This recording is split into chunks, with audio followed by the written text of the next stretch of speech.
Good morning students, से हमारे English classes में आपका स्वागत है।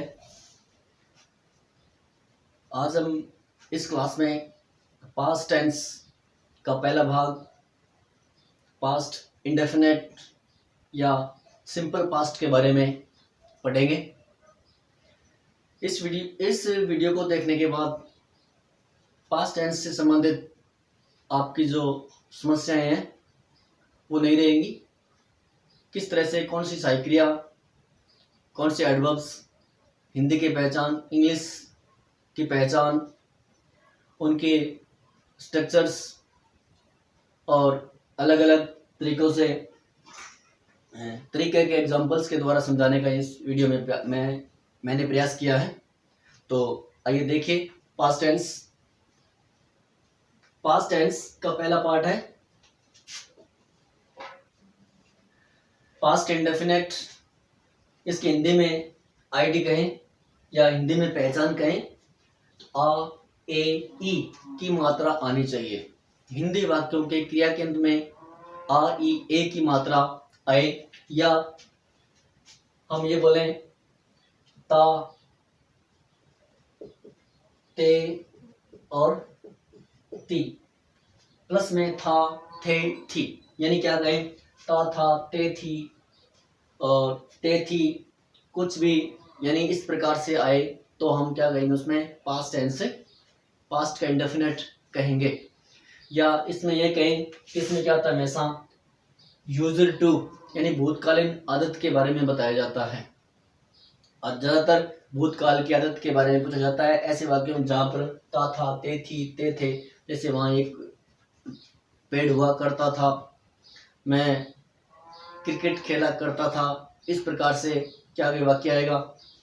तो दूसरा देखिए था, थे, थी, अकेला आए, तो भी उस टेंस के अंदर क्या होता है, उस सेंटेंस के अंदर पास्ट का इंडेफिनेट होता है और यहाँ पर वो हेल्पिंग वर्ब ना होकर के मेन वर्ब के रूप में काम करती है, मेन वर्ब के रूप में काम करती है। उसके बाद में सहायक क्रिया नहीं आती, क्योंकि इसमें क्या पूछा जाता है, किसी के स्थिति के बारे में बताया जाता है।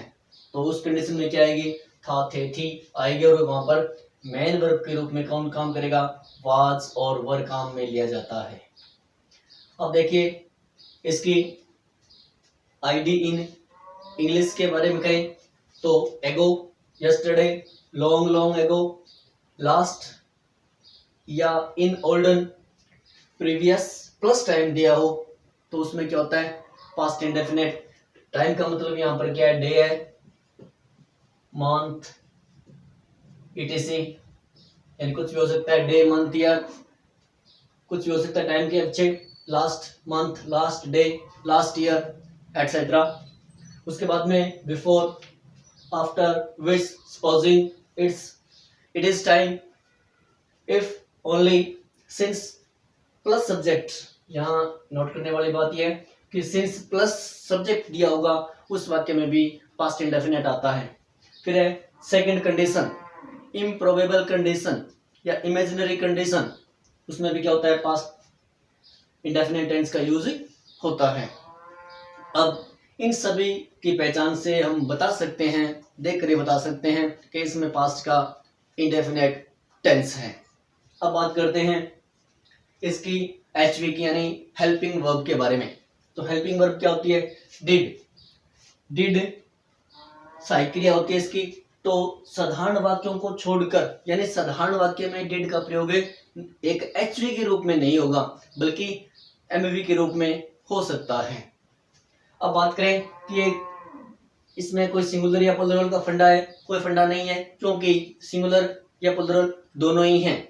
क्योंकि मैंने पिछली वीडियो में बताया था कि जिस एचवी के पीछे डी आ जाती है वो दोनों में काम करती है और हमारे टेंस के अंदर ओनली 2 एचवीज हैं। जैसे एक तो हेड है एंड एक डिड है, ये दोनों के साथ काम करती है, इन पर कर्ता का कोई प्रभाव नहीं पड़ता। जैसे विद ऑल सब्जेक्ट्स क्या आएगी, डिड ही आती है। ठीक है, सहायक क्रिया के रूप में क्या आएगी, डिड आएगी। और नेगेटिव सेंटेंस के अंदर क्या होती है, ये डिड के साथ नोट आता है और नोट के बाद वर्ब की फर्स्ट फॉर्म का यूज होता है। अब बात करते हैं एमवी के बारे में, मेन वर्ब के बारे में। तो मेन वर्ब क्या होती है हमारे पास कि सिंपल सेंटेंस में मात्र वर्ब की सेकंड फॉर्म लगती है, मात्र और मात्र सिंपल सेंटेंस के अंदर वर्ब की सेकंड फॉर्म लगती है। अदर सेंटेंस में डिड प्लस वर्ब की फर्स्ट फॉर्म आती है। अदर में जो सेंटेंस होते हैं, चाहे वो नेगेटिव है चाहे इंटरोगेटिव है, उसमें क्या आती है, डिड के साथ वर्ब की फर्स्ट फॉर्म का यूज होता है। वाज और वर्ब जब अकेला था थे थी हो, ध्यान रहे यहाँ पर, जब अकेला था थे थी हो तो वहां वाज वर्ब के रूप में ये आती है मेन वर्ब, ना कि सहायक क्रिया के रूप में। यहां भी इस बात को भी नोट करके रखें। नेक्स्ट देखिए, फॉर्मूला, रूल्स, स्ट्रक्चर, पैटर्न। तो हमारे वो क्या है, सिंपल सेंटेंस फर्स्ट है। Simple sentence subject, subject verb की second form, object plus RP stand for remaining part, यानी जो बचा हुआ भाग जो पीछे लगाते हैं एडवर्ब वगैरह या प्रीपोजिशनल फ्रेज है एटसेट्रा। तो यहाँ पर क्या है, पहले क्या आएगा, सिंपल सेंटेंस के अंदर वर्ब की फर्स्ट फॉर्म का यूज होता है, जैसे ये है। सेकंड है नेगेटिव सेंटेंसेस में क्या करते हैं, subject plus did plus note 3 number पर वर्ब फर्स्ट हो जाती है और ऑब्जेक्ट प्लस आरपी और फुल स्टॉप। थर्ड है interrogative sentence, did plus subject, did plus subject, उसके बाद में वर्ब की फर्स्ट फॉर्म उस plus object plus RP and question mark. ये मान लें इंटरोगेटिव सेंटेंस में। फिर बात करते हैं, दोनों इकट्ठा करें, इंटरोगेटिव विद नेगेटिव के अंदर क्या होता है, सहायक क्रिया पहले did plus subject plus not plus verb की first form object plus RP end में क्या लगा देंगे, क्वेश्चन मार्क लगा देंगे।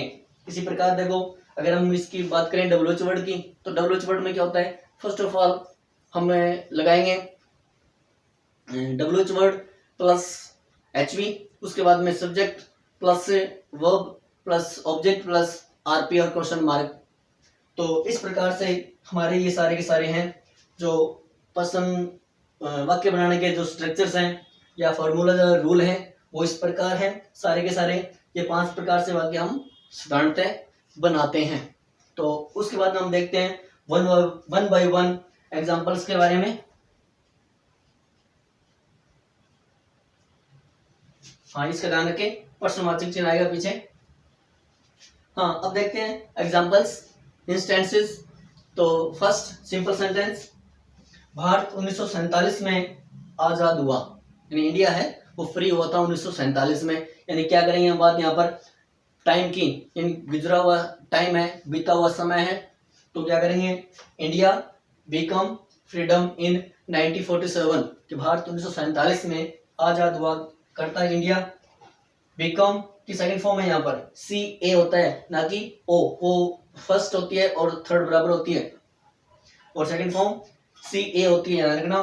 B come freedom in 1947। Second, चिड़ियों ने कल रोटी के टुकड़े नहीं खाए, चिड़ियों ने कल रोटी के टुकड़े नहीं खाए। इट मीन सेंटेंस नेगेटिव, तो क्या करेंगे, नोट लगाएंगे ना, तो वो डिड आएगा। तो they sparrows did not eat crumbs, crumbs जो कि साइलेंट रहता है, वहां पर बी साइलेंट हो जाएगा। इसके बारे में मैंने पिछली वीडियो में बताया है, उच्चारण संबंधी जो प्रोनाउंसिएशन संबंधी वीडियोज है, उसमें जाकर के आप इनको पढ़ सकते हैं। ऑफ ब्रेड यस्टरडे, एडवर्ब्स हमारी, एडवर्ब्स यस्टरडे ये वाली, तो ये हमारी क्या है, वो इसकी पहचान है। तो क्या करेंगे हम, sparrow subject is plural, subject क्या है, प्लूरल है, परंतु डिड का इस पर कोई प्रभाव नहीं पड़ता, दोनों के साथ आती है, इसलिए the sparrow did not, 3 number पर नॉट, फिर ईट क्रम्स ऑफ ब्रेड यस्टरडे। ये तो बात हुई नेगेटिव सेंटेंस की, क्योंकि नॉट इसमें नहीं दिया होता है। नेक्स्ट है, क्या पिछले वर्ष तुम्हारी बहन ने एक गाना गाया, क्वेश्चन मार्क। इस इट में सेंटेंस क्या है, हमारा प्रश्नवाचक है और वाक्य के आरंभ में क्या वर्ड दिया हुआ है, तो इसका मतलब टेंस क्या है, हमारा प्रश्नवाचक है। तो क्या करेंगे, शुरुआत उस टेंस की सहायक क्रिया से करेंगे। सहायक क्रिया हमारे पास क्या है? डिड। तो डिड क्या करता कौन है? तुम्हारी बहन, योर सिस्टर। क्रिया गाना, सीन ए सॉन्ग, एक गाना। लास्ट ईयर एडवर्ब्स, पिछले वर्ष। क्या कहेंगे उत्तर सीधा क्या कर देंगे हम कि did your sister sing a song last year, question mark. तो हमारा सेंटेंस पूरा हो जाएगा प्रश्नवाचक। फोर्थ सेंटेंस, क्या मुकेश ने पिछले वर्ष परीक्षा में तुम्हारी सहायता नहीं की थी? मुकेश ने पिछले साल तुम्हारी सहायता नहीं की थी। क्या प्लस नहीं, it mean sentence interrogative with negative sentence, question mark है पीछे। तो क्या करेंगे? वाक्य वही नियम है। क्या did Mukesh not help you in the exam last year, question mark. तो क्या करते? क्वेश्चन मार्क है तो ये देखिए interrogative with negative, did subject, not वो first object, RP question mark, इसके अकॉर्डिंग चलेगा। डिड मुकेश करता, not subject, not third 3 number पे, help you in the exam last year, question mark. Next, उस बच्चे ने कितना दूध पिया? उस बच्चे ने कितना दूध पिया, इट मीन डब्ल्यूएच वर्ड, यानी वाक्य के बीच में कहीं क्या, कब, कितना या प्रश्न का बोध हो तो उसी हिंदी वाले हिंदी वर्ड से जो डब्ल्यूएच का बोध करवाता है अपने को, उसी से क्या करेंगे? उसका स्टार्ट कर देंगे। यहाँ पर एक दूसरी बात ये भी है कि कितना कितनी कौन से वर्ड से बनता है, तो हाउ मच, हाउ मेनी। देखिए how many, how many, how much, which, whose, इनके साथ एक नाउन साथ रहती है, एक नाउन साथ रहती है। हम ये कह लें कि इनको हम बोलें कि नेगेटिव मैग्नेटिक वर्ड, यानी एक नाउन को अपने साथ चिपका कर रखता है। इसे बोले हम याद रखने के लिए कि ये मैग्नेटिक वर्ड है, चुंबकीय शब्द है। चुंबकीय क्यों है? क्योंकि एक नाउन को हमेशा चिपका कर रखते हैं और उसके बाद में एचयू आती है, फिर सब्जेक्ट आता है, अदर पार्ट। इस प्रकार से हमें क्या करता है कि नाउन को चिपका कर रखता है इसके साथ। तो क्या करेंगे यहाँ पर देखिए, अब ये बताता है अपने को संख्या, ये बताता है मात्रा, ये बताता है कौन सी वस्तु, जानवर, वस्तु या जानवर, ये बताता है आपका संबंध, पजेसिव। पहला संख्या, दूसरी मात्रा, तीसरा वस्तु विचार, और चौथा जो है वो बताता है आपका पजेसिव, संबंध। तो अब देखिए नेक्स्ट, देखो हाउ मच मिल्क, मिल्क क्या है? मात्रा ही तो है। उसके बाद में डिड, ये नाउन भी है। How much milk did that baby, उस बच्चे ने ड्रिंक पिया, कि उस बच्चे ने कितना दूध पिया। How much milk did that baby drink, कि उस बच्चे ने कितना दूध पिया। WH did subject, verb first, object RP, इसके अकॉर्डिंग। परंतु ये 5 जो वर्ड हैं वो क्या करते हैं? अपने साथ एक WH वर्ड जो होते हैं ये अपने साथ एक नाउन को चिपका कर रखते हैं, तो नाउन को साथ में रखना पड़ता है। तो how much milk did that baby drink milk, और क्वेश्चन मार्क। नेक्स्ट, जब वह जवान था वह फुटबॉल खेला करता था। जब वह जवान था तो वह फुटबॉल खेला करता था। अब पहला सेंटेंस देखिए यहां तक, जब वह जवान था, क्या था? उसकी स्थिति बताई जा रही है। जैसे देखो था, थे, थी, अकेला, यहाँ क्रिया नहीं है, क्रिया सिर्फ बाद में काम करेगी। तो स्थिति है जब वह जवान था। दूसरा देखिए, वह फुटबॉल खेला करता था, करता था क्या है? यूज्ड टू, यानी उसकी भूतकालीन आदत है। तो हम क्या करेंगे? देखो, जब वह जवान था वह फुटबॉल खेला करता था, तो व्हेन ही वाज यंग, कि जब वह जवान था। यहां पर ये WH वर्ड नहीं है, कंजक्शन का काम कर रहा है। फिर he used to play football, कि वह फुटबॉल खेला करता था, कि जब वह जवान था तो वह फुटबॉल खेला करता था। When he was young he used to play football. Next, यदि तुम परिश्रम करते तो तुम सफल हो जाते। यदि तुम परिश्रम करते तो तुम सफल हो जाते। यानी ये हमारी कौन सी कंडीशन है? सेकंड कंडीशन, इम्प्रोबेबल कंडीशन, या जो पूरी नहीं होती है।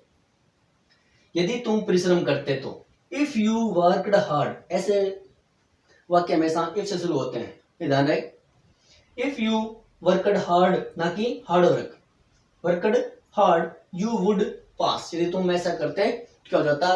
अगर तुम कठिन परिश्रम करते तो तुम पास हो जाते। आपने परिश्रम नहीं किया इसलिए असफल हो गए। दूसरा देखिए, इस तरह से एक वाक्य और बनता है, जैसे if I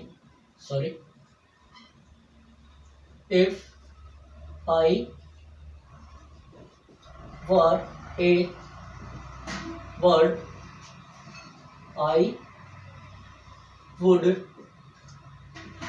fly in the sky.